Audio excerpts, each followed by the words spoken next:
Okay.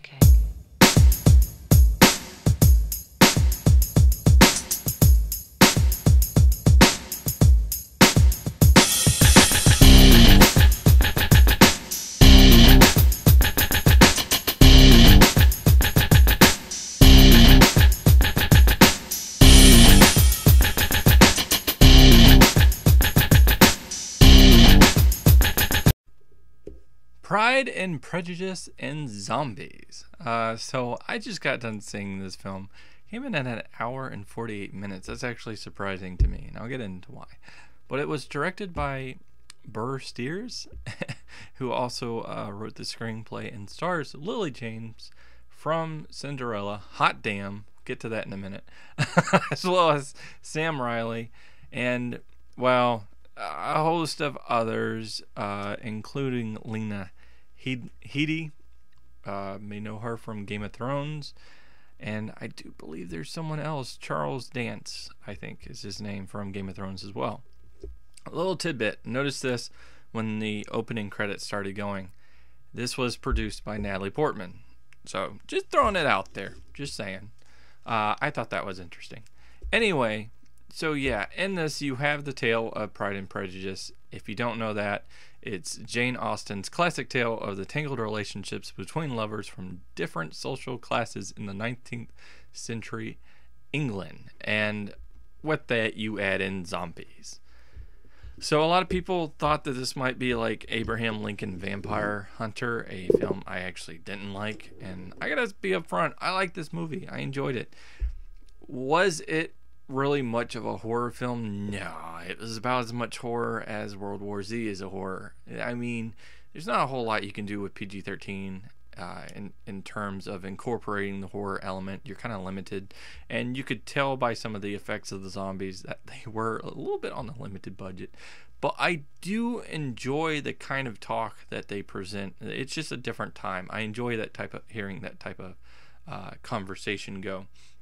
And yes, it is a romance film first and foremost. I mean, you're adding another element to it. So the zombies is an additional thing. So if you didn't like Pride and Prejudice, or you don't like that type of film, then you're not going to like this. Zombies probably aren't going to win you over.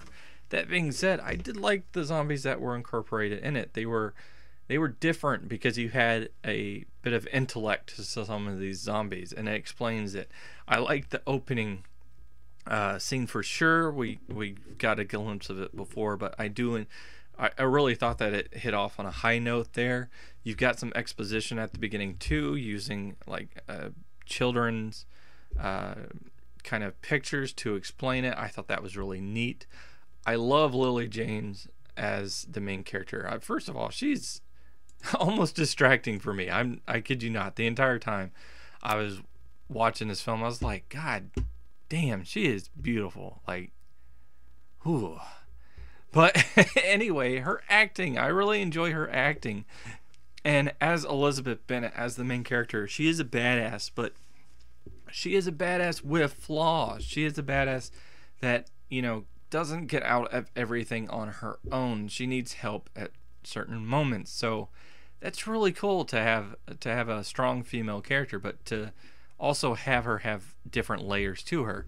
And Sam Riley as Mr. Darcy, I mean, he was badass from the opening scene. So I actually bought into their kind of romance that was building. I wish it had a little bit longer to progress out because it was a little slow at points, and they felt like they had to make up for that for rushing it at times. But I did enjoy that between them. As far as, the side characters went with Jane Bennett and Lydia Bennett, Mary Bennett, Kitty Bennett, they like all the Bennetts, every single Bennett, they were fine.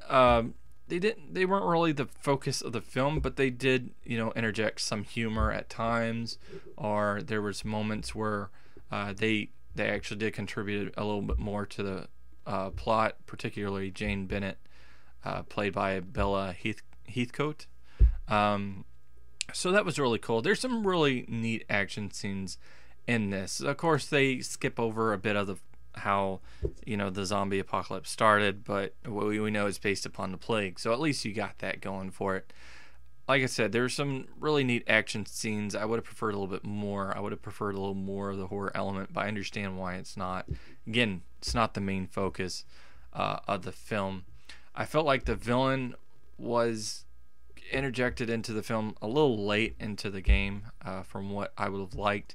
And he has a brief moment where he kind of goes through his backstory from his perception and not what we've known thus far. And he gives his reasoning for being bad, but it's kind of just thrown in there. So I would have liked a little more development with that character to play it out as a villain more, because I think a strong villain is someone that you do have some type of sympathy with, or has enough, charisma, enough presence to overwhelm that. And I feel like this villain was a little underutilized in that way. That being said, there was quite a bit of humor thrown in this film, particularly by Matt Smith, who plays Parson Collins. There was a lot, quite a bit of humor on his behalf. Some other humor thrown throughout the film that I think really worked well. So I enjoyed it. I found myself, chuckling quite a bit, including the less than 20 people that were watching this film. I have a cool thing, I guess, where it seems lately all the films I see, no one cares to see them. At least not in my theater. At least not at the time, I guess, that I have. So that's interesting, for what it is. I gotta say, though, I do love the ending of this film. You do gotta stay for a little after the credit. That's what I'm referring to, because I thought it was gonna end on a certain note, and it didn't. So I found myself enjoying it. Other people might think it was boring if they're looking for a zombie-heavy film, and that's not the point in this film. It's incorporating both. They're gonna have elements of the zombies, but you're going to get the Pride and Prejudice. So if you're looking for just one to outbalance the other, you look at the main source of this material. All that being said, like I said, I enjoyed a lot of the set pieces. I enjoyed, the action of it. I enjoyed the main characters, the two main characters. I enjoyed the humor elements in it. I enjoyed the romance for the most part too. So really, the villain, I would have personally liked a few more scary moments, given that it's zombies. I would prefer the R rating. Some of the effects are, you notice them. But all in all, I have to say I'm going to give this a 7.2 out of 10. So that's my rating for it. Let me know in the comments below what you think. Hopefully you enjoyed this vid. Click that like button, share, subscribe to my channel, watch my other vids, and by all means, let me know what you think about this film, because I have not seen Pride and Prejudice. So yeah, but that'll wrap this up, and until next time, peace.